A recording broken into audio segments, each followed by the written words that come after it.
I'm sure you've heard me talk about 26shirts.com before, but just in case you haven't, let me fill you in. At 26 Shirts, they sell different limited edition sports-themed t-shirts every 2 weeks. After a shirt's prospective 2-week run is over, the design is retired and never sold again. They are operating out of Buffalo and now also offer options in Chicago. For every shirt sold, $8 is donated to a family in need. Not to a major charity or foundation, but to an actual family or individual in need. To show our support here at Chasing Cinema, when you buy a shirt, we will automatically put you into a drawing to win the next shirt free. That's right.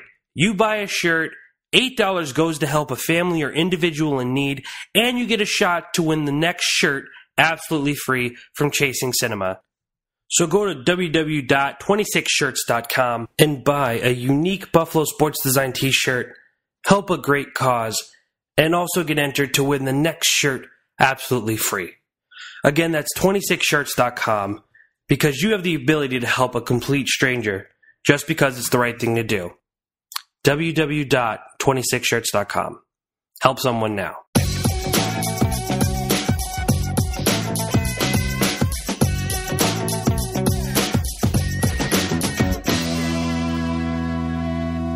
This is Jacob Tiranno here from ChasingCinema.com, doing something I've not done in a long time, and that is record a solo podcast. But don't worry, I'm not going to be talking long. I'm just going to quickly talk about some changes Chasing Cinema has been making. I'm going to review the new movie Hot Pursuit, and then I'm going to finally bring all of you guys the interviews I did with filmmakers behind Up, Monsters, Inc., and the upcoming Pixar film Inside Out.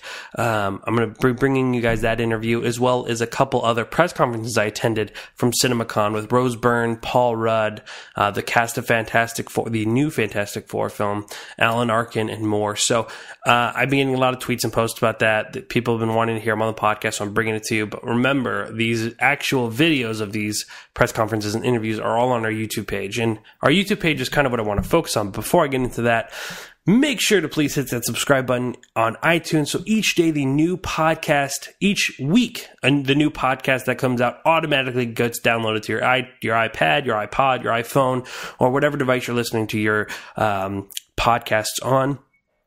In case you are not a person who really cares for iTunes, all of our podcasts are available on ChasingCinema.com and the top left little play bar.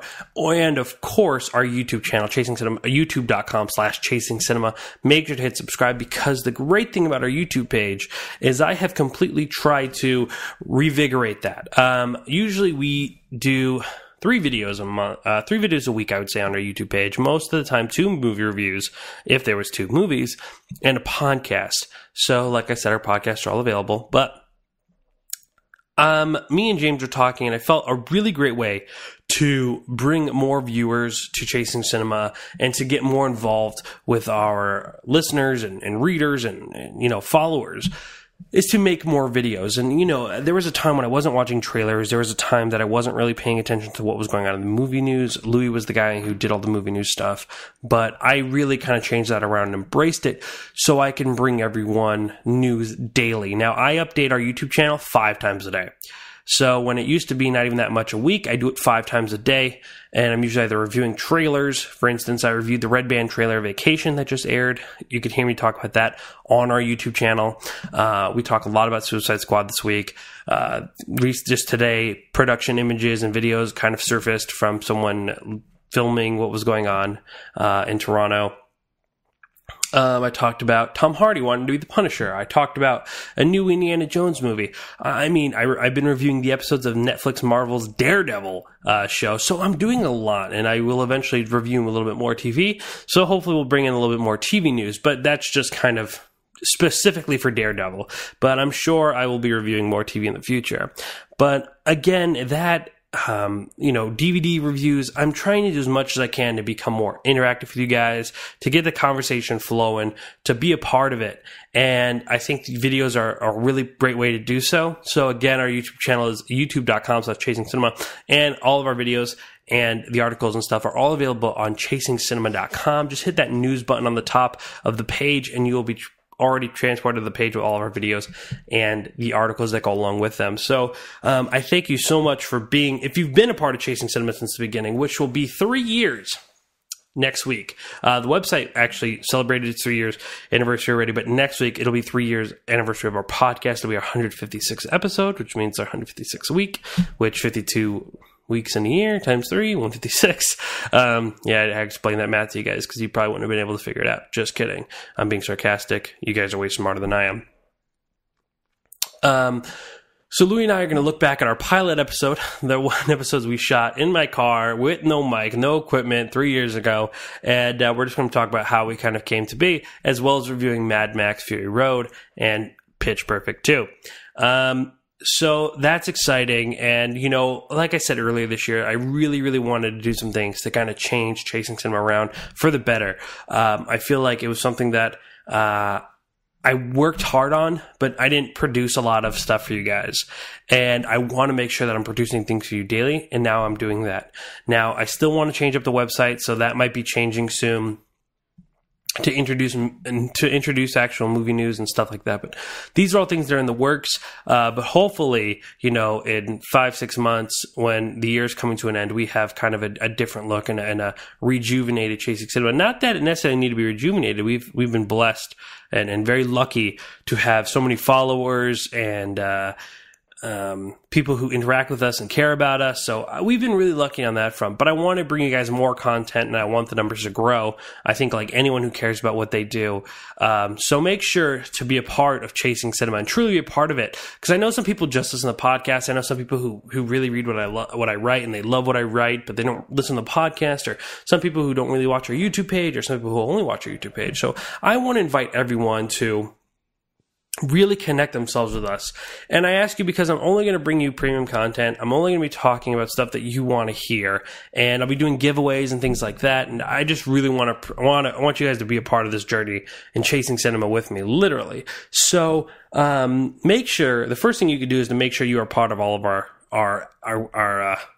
venues, our avenues, if you will. So make sure to head over to ChasingCinema.com, where you can listen to the podcast and you can see some of our new videos. Everything happens on ChasingCinema.com.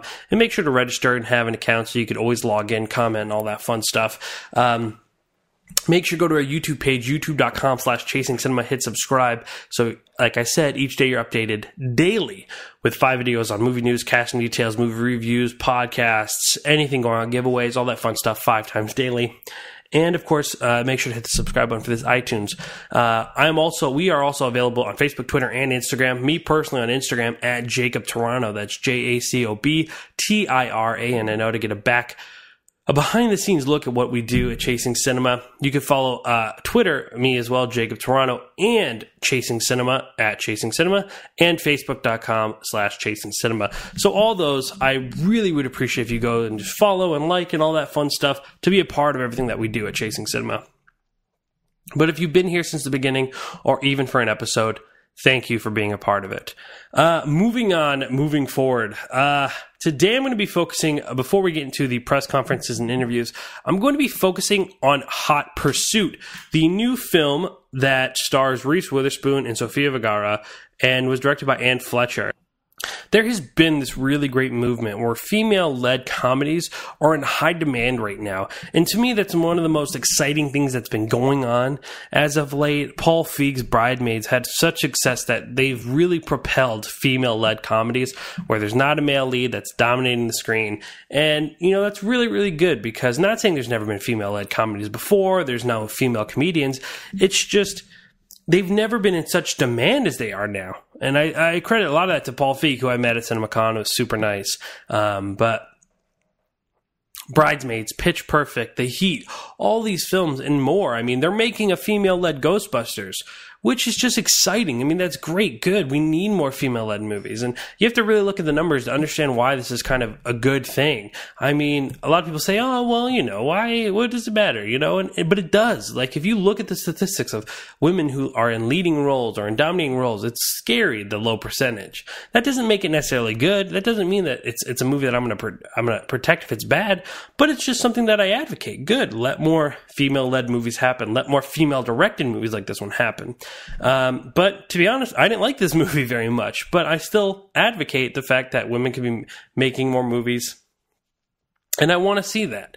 But I'm not going to get too political on that, but this movie seemed to really kind of come at a time where they could live off the heat from the actual movie, The Heat, a movie that kind of took two total unlikely characters and bonded them over friendship, which we've seen many times: Planes, Trains, Automobiles, The Heat, Identity Thief, all these movies that kind of follow the story of the unlikely friendships. We see them in buddy cop movies, obviously like The Heat, and in so many genres. So in this case, we have Reese Witherspoon, who plays the awkward by-the-book cop Officer Cooper, who has to protect Sofia Vergara, who is a witness and going to testify against a major drug lord. And after a murder while getting picked up, the two are framed and are running from criminals and crooked cops.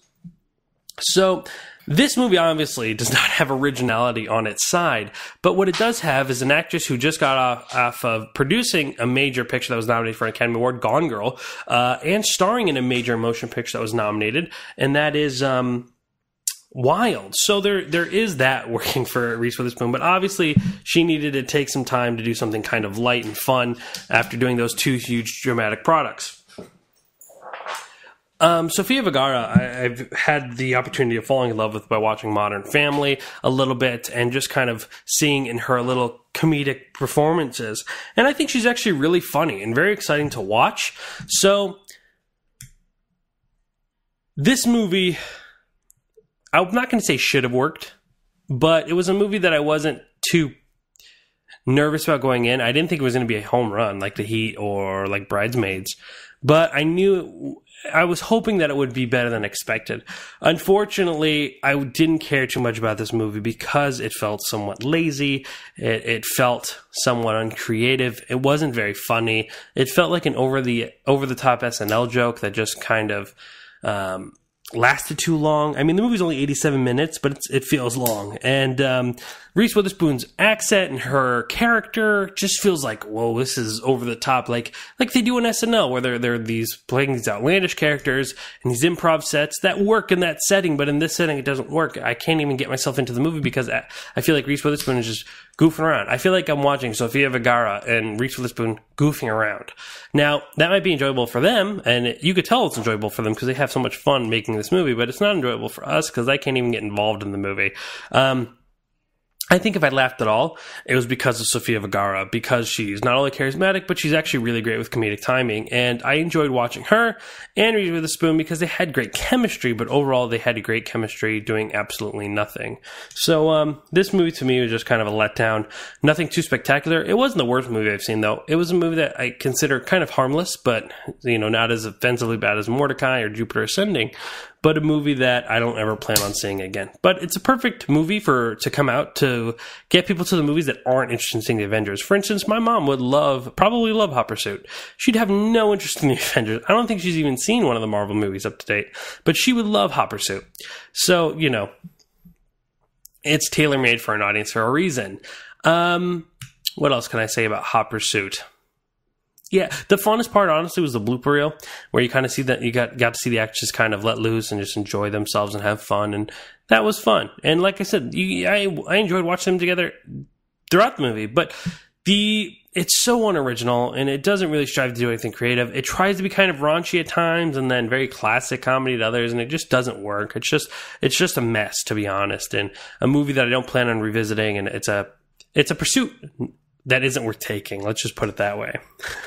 All right, ladies and gentlemen, if you want to read my full review for Hot Pursuit, go to ChasingCinema.com, and the latest review, you go to ChasingCinema.com/hot-pursuit.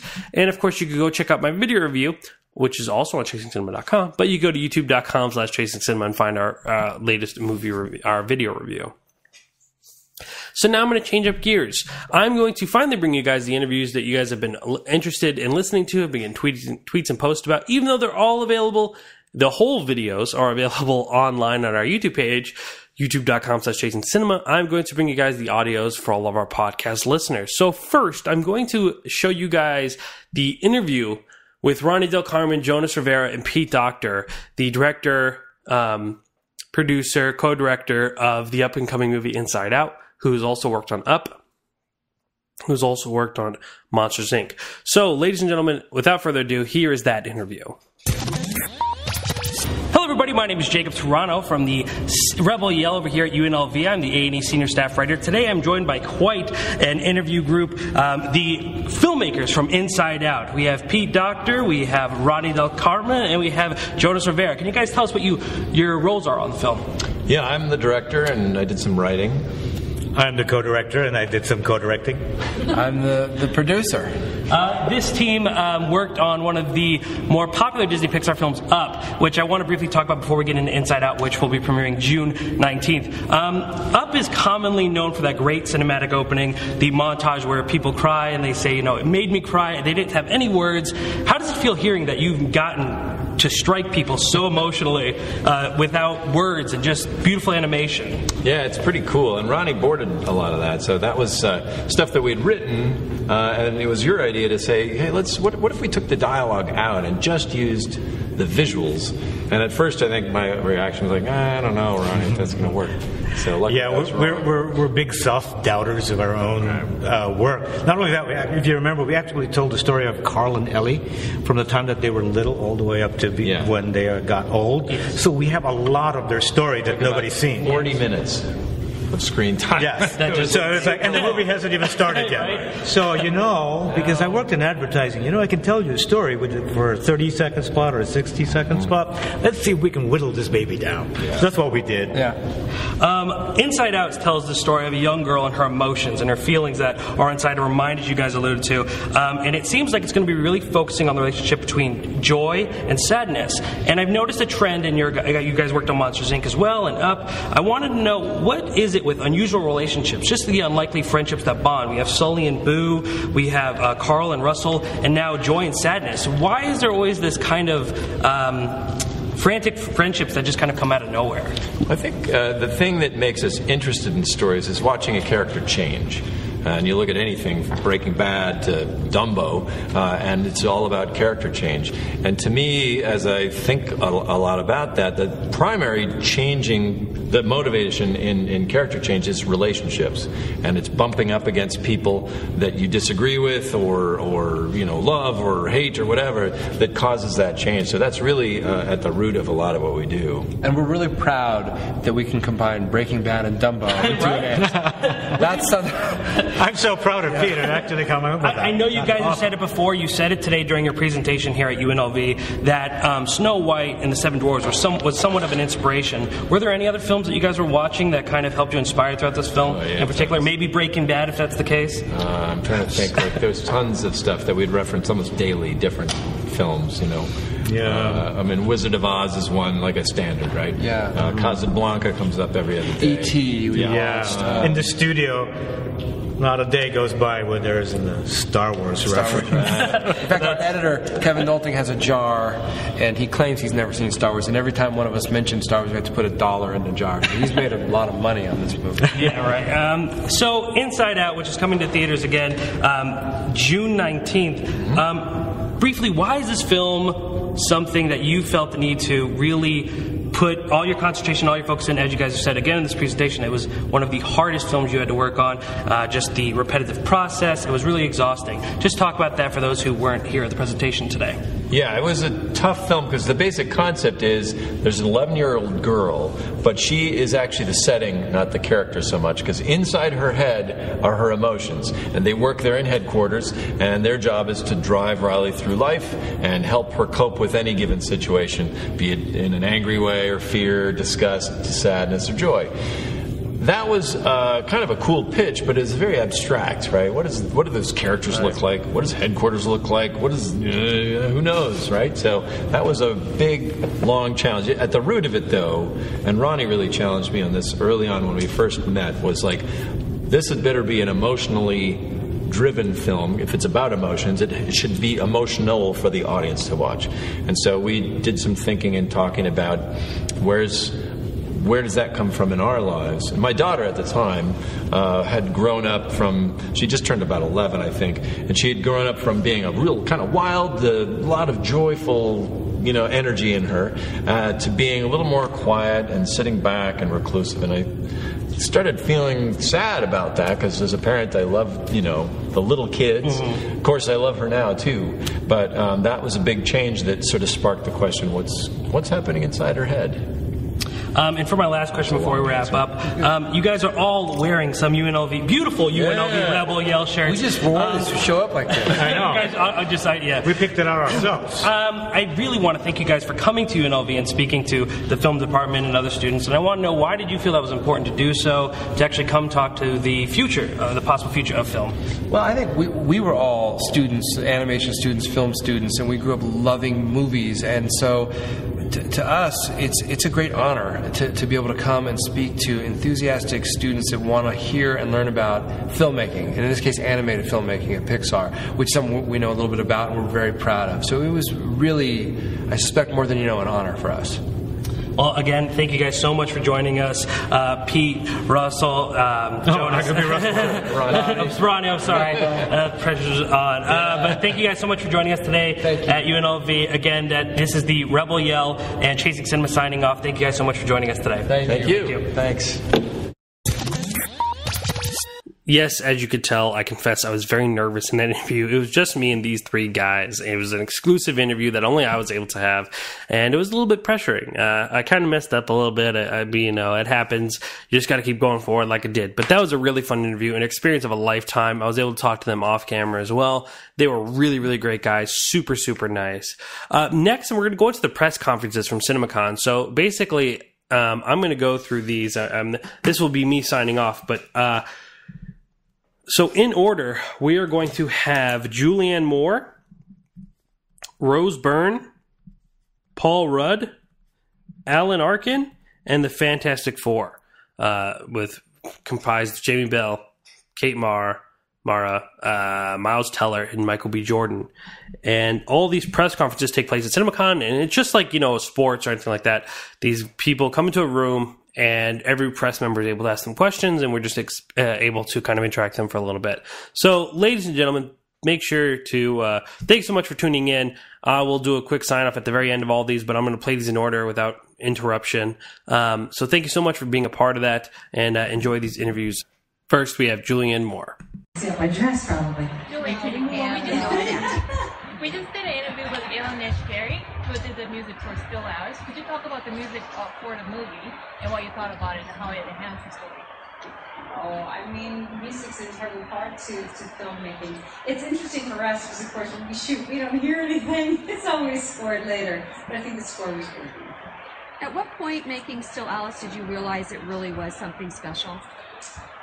I think that, I knew it was special when I read it. And when I first read the screenplay, I couldn't stop crying, and I called the filmmakers back right away and said, yes, I'll definitely do this. And I think we were all there because of that. I think every member of the cast felt that way when they read the script. But what we didn't know was that it would have an equal effect on the audiences. So that was extremely important. It's been a very special season for you. And so now they have the Oscar, for example. Yeah. How does that work in your mind? Now you can do whatever you want because you got it already? I don't know. I don't know if I feel that way, but it certainly is. It's a tremendous accolade. I feel so lucky to have worked in this business for as long as I have, and then to feel that I got that too. It really is amazing, and especially because it comes from within your industry. It comes from your peers, and so it's a very good feeling. So you got the local fame, the fans, the Toronto, the Oscar. Now this one, does it get old to get old? No. It never gets old. It's always good. Oddly, it's still a little bit hard to believe, honestly, because we do this thing I was talking about today, and I was doing a panel about why we do movies. And I said, honestly, you did it for the same reason you did plays when you were in school, because you love doing them.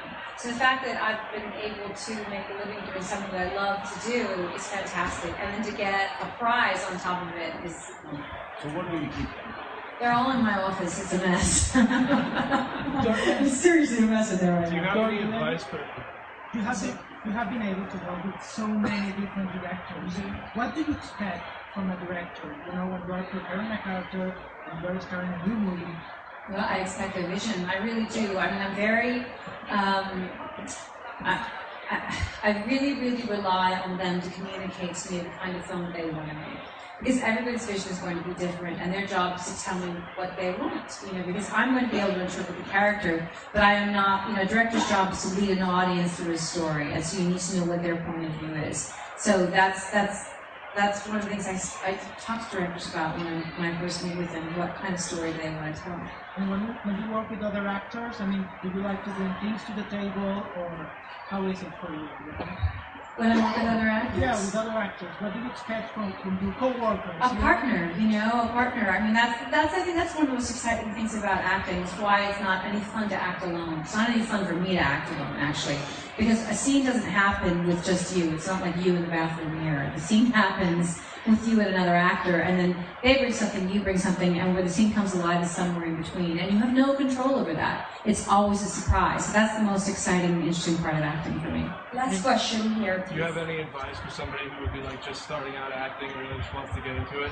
I always tell them to just keep going. If you really have to be persistent, and it takes a lot longer than you imagine.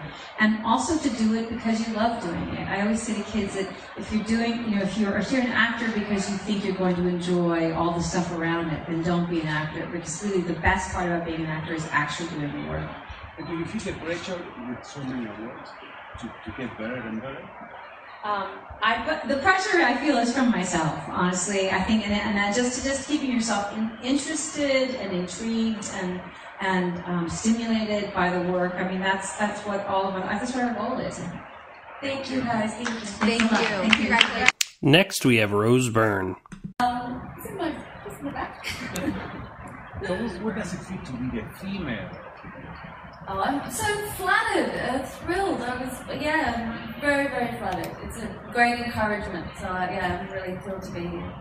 Can you talk? Your family? Did I call my family? I think I told them already. I don't remember. I think I told them already. Yes. They were really excited. Yeah. Can you talk about working again with Paul?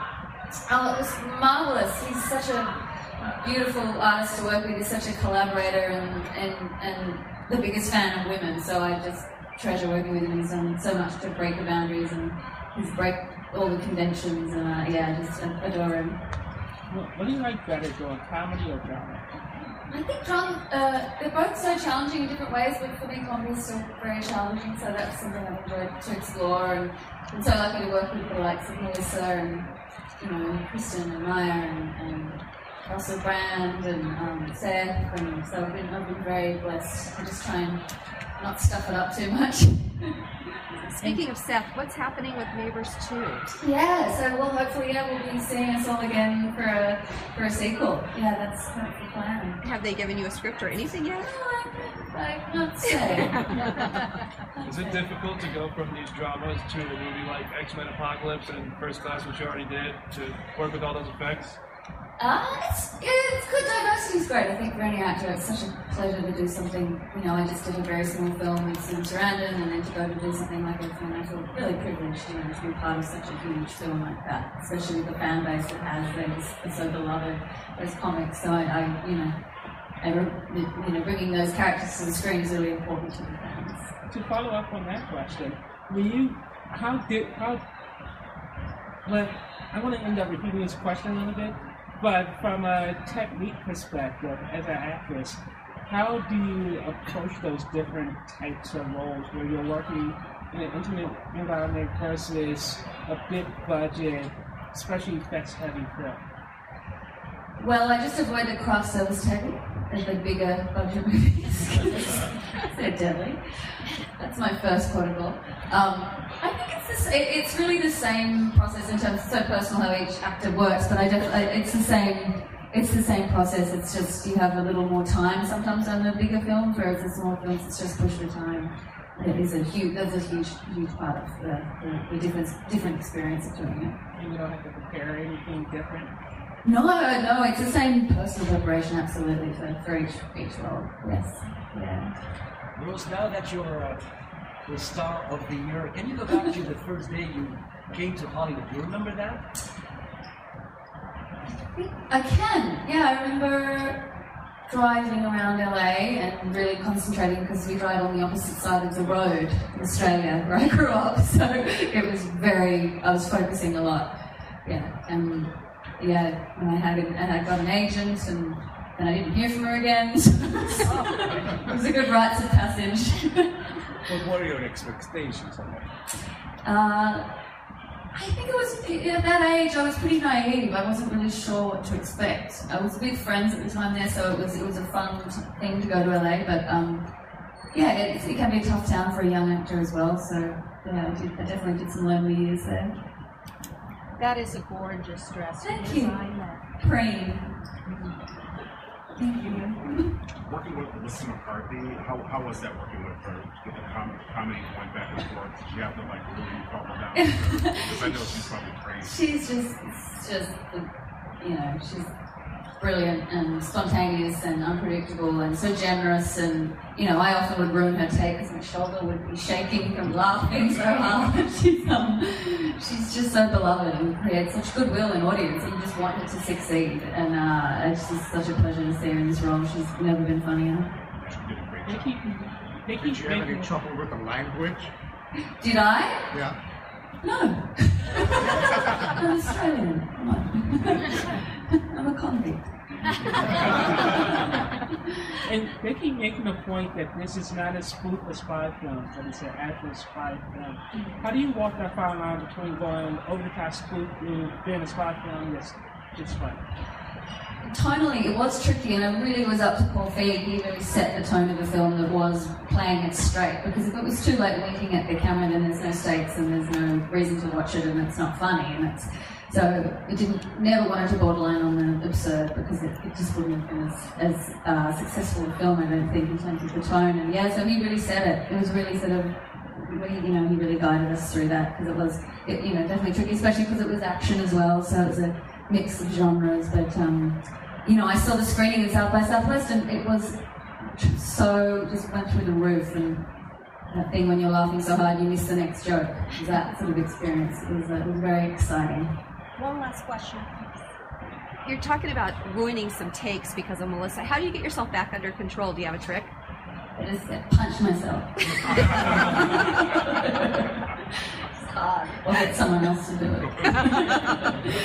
No, what do I do? I just pull it together. But if she starts laughing, it's okay. It's not like it's, I'm better than I was when we did Bridesmaids. I was just dreadful. It was like I was going to work and just having it for the jokes. It was terrible. So I've definitely gotten better since then. Great. Thank you, guys. 1985 Royals. Oh, that's from the 85. Oh, yeah. You chance. Oh, that's awesome. This is a memorabilia for you. Is it still good to drink? It's up to you. I'm going to give that to you. Thank you. Okay. Johnny Mission West as a Viking. I already like the sound of this. All the way to Marvel Comics superhero. Long and winding road. Your thoughts, and is Gloria going to be here tonight to watch you get the award?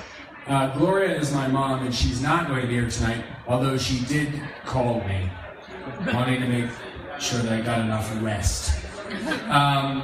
And as far as the long and winding road of it all, it's kind of surreal, that those things happen every once in a while where you just kind of stop and reflect, something like this, and it's amazing. Sometimes life is magical, and that's the way I feel about it right now. Nicole, do you know if you'll be showing up in Civil War as Ant-Man? I don't know. What about Avengers? When are you going to show up? That's really up to the top brass. Gotcha. I'm really trying to make my case for it, though. Paul, how was the suit? How was getting in that suit? The suit was great. It's impossible not to put on that kind of suit and feel a little heroic, little, I guess, being the operative word in this one. But it looked really cool, and it was exciting. I remember the first time I got to try it on, I went through several fittings, but every time I just kept thinking, this is a really good one, too. There's lots of suits, but this one's really good. Do you get to keep it? No, although that's another thing I've been asking about. I don't. They're pretty tight on that kind of thing. Can you explain the tone of the movie, especially for people who don't even know anything about Ant-Man? What can we expect? Well, tone is often created in the editing room, and that's where it's at right now. So I'm curious myself as to how I haven't seen it. I've seen little bits of it. But as far as the script, as far as what I think we were all thinking about, it really kind of runs the gamut. I mean, I think it's funny, but I don't think it's an out-and-out comedy. I think it's got a lot of action. It's actually got heart and character, relationships that I hope people get emotionally invested in. And it's a really, I think, a really fun story.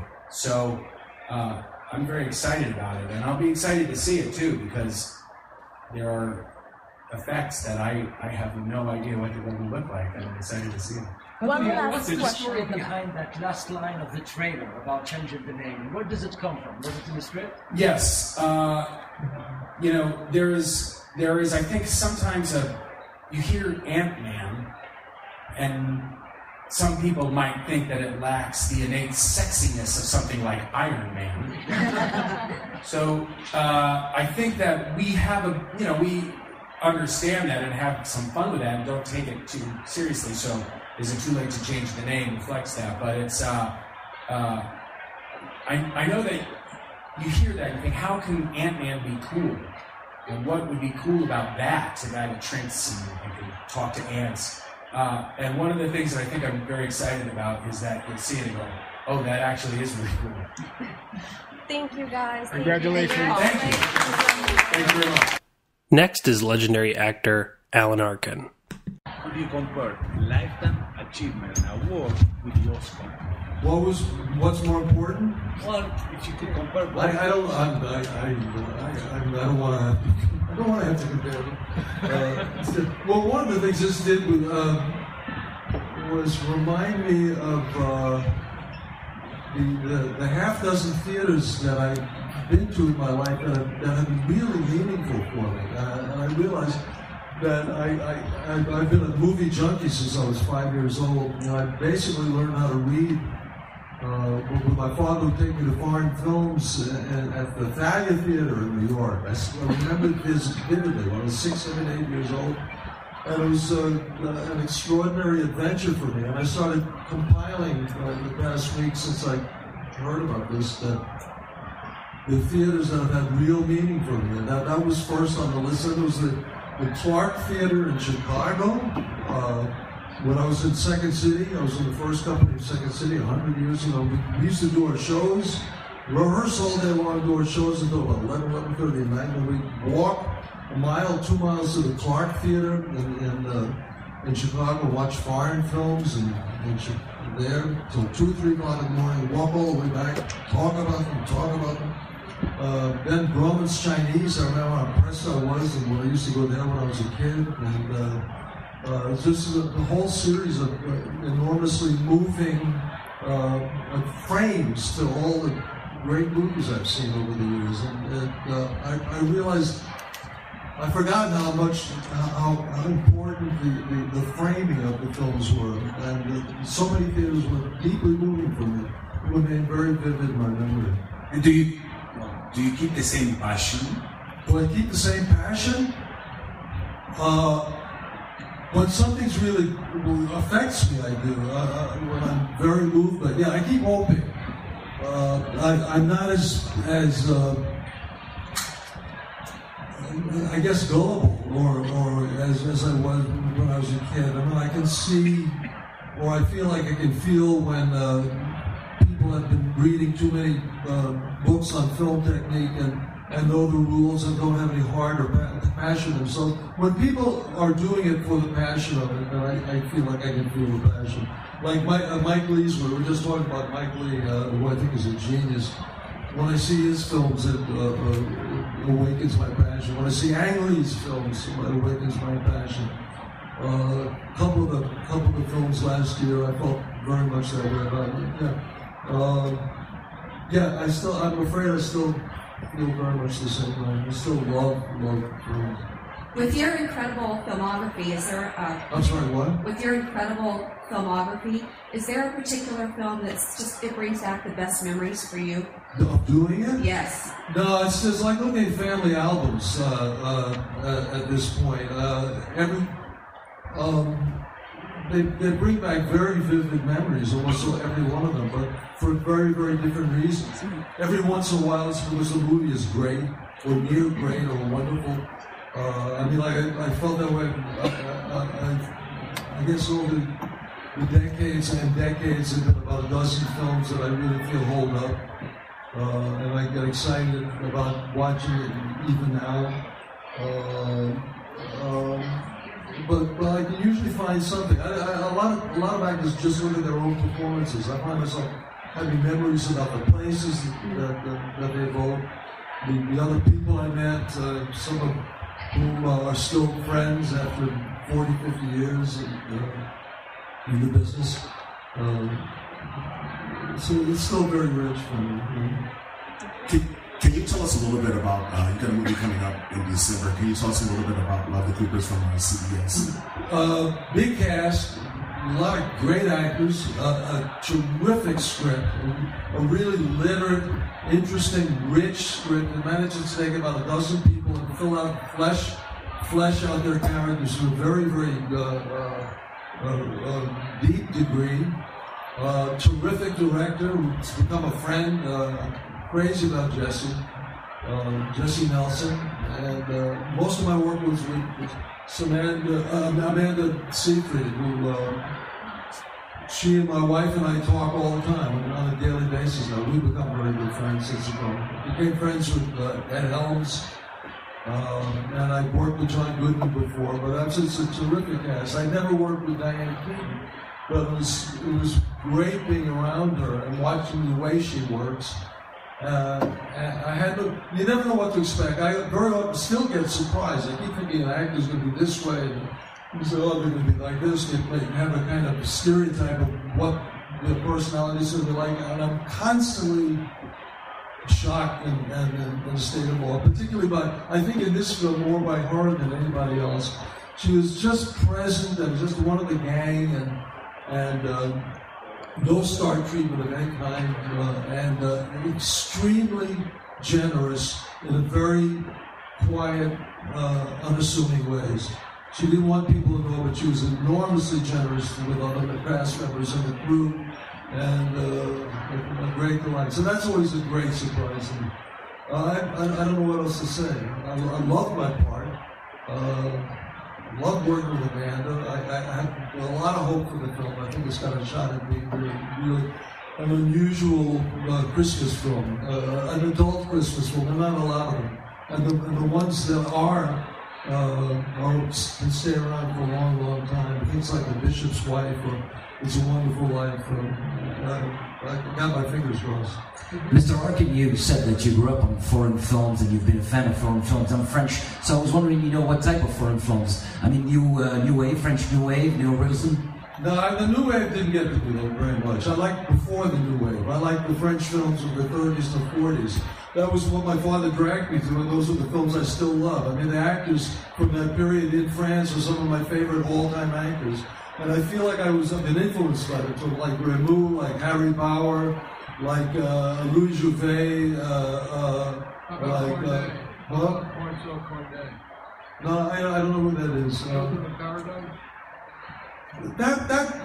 I tried watching that a dozen times. Every time somebody tells me it's a great movie, I try it again. I last about a half an hour and I never get through it. I don't know what it is. It's a little precious for me. There's Michel Simon, one of my all-time great favorite actors. And there was his name I forget, the great director that died very young. What the heck was his name? He did 3 or 4 films. Jean Vigo. Yeah. So that was the period. And now again in the French films, I think French films are having a big renaissance. There's a lot of really exciting things going on in French films and Italian films, like The Great Beauty and Reality. Did you see Reality? Oh my God! Great performances. Thank you, guys. We have to wrap it up. And finally, we have the cast of Fantastic Four: Kate Mara, Jamie Bell, Michael B. Jordan, and Miles Teller.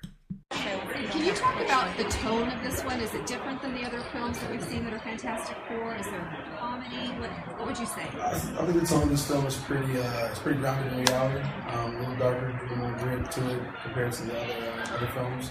I feel like it's more of an origin story.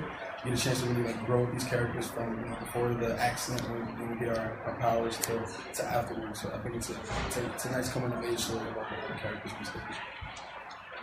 Josh Trank has described it as dark and blue. I think it's kind of interesting. So what are each of your powers? Say again? What are each of your powers? That's what you want to use one of the questions on? I think we get three. Mr. Fantastic can stretch. I'm a man made of rocks. Human Torch kind of stuff. I'm the invisible woman. Do you know can you say how many movies you guys signed on for? I see a sniper aimed at your chest, so don't kill me. More than one. Yeah, I mean, I think Usually when you sign for something like this, it's like 3 or 4. Yeah. Honestly, usually that's what the contract is. One last question, guys. The thing with the Fantastic Four is that they are superheroes, comic book characters. But at the same time, in the comic books, there's this strong element of sci-fi. Can we expect a little bit of that? I mean, it's hardcore in that way, in the sci-fi chapters. Yeah, I think that's probably what separates when I lump it in this genre of these superhero films that seem to be coming out in loads every summer. That is where ours, I think, is a little different, that we absolutely take the physics and the science fiction aspects of it, very seriously. And yeah, I think that gives it a nice, kind of grounding, a little more seriousness than, some of the other ones. But yeah, there is, Josh has compared it to some Cronenberg stuff, and I think just the vibe from the trailer, which that's the only footage we've seen from it, that, maybe it's a little more heavy on the science fiction than some of the other superhero franchises. But really, the Fantastic Four, they're more than a superhero team, they're a family. Yeah. Can you guys talk a little bit about how you built up one set chemistry and the world? Are you guys becoming a real family off camera as well? Yeah, we bought a house in Malibu together. We just brunching every each other. Sunday. Yeah, exactly. Can't stand each other. Yeah. Miles, can you reflect on Hey guys, sorry, we have to keep moving on. Thank you very much. Thank you, guys. Thank you. Congratulations. Well, that's going to conclude all of the interviews that I was able to be a part of at CinemaCon 2015 and the people I was able to interview. I hope you enjoyed those videos. Those interviews and press conferences. You could actually watch the whole videos now on our YouTube page, youtube.com/chasingcinema. That's going to wrap it up for this week. I know it's a bit short, but next week, trust me, we're going to make up for it. Our 3-year anniversary. So make sure to tune in. Make sure to hit those subscribe buttons on YouTube, on iTunes, all that fun stuff. Ladies and gentlemen, my name is Jacob Tiranno. Please, thank you for tuning into this podcast, and please continue chasing cinema.